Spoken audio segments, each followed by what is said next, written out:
There's a lot of people that say you can't run a government like a business. I disagree. It just has a different goal.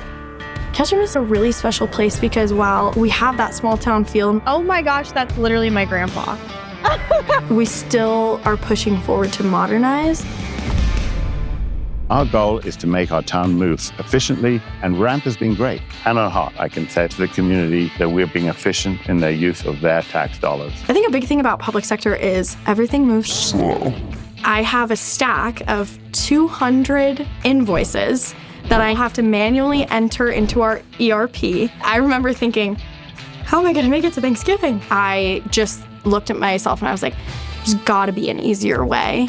RAMP is an AI-powered software that has completely revolutionized the way we do finance.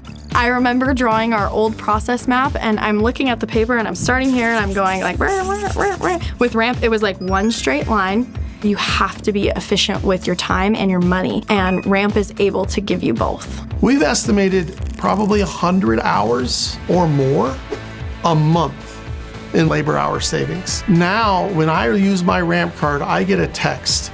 It says, hey, you just spent X dollars at X vendor. It doesn't get any more real time than that. Carly's effort in RAMP will be the legacy that she's had. So when she moves up, her legacy will be, hey, she's the one that really spearheaded RAMP. Change inherently is hard in human nature. Don't be afraid to embrace something new. Dare to be different.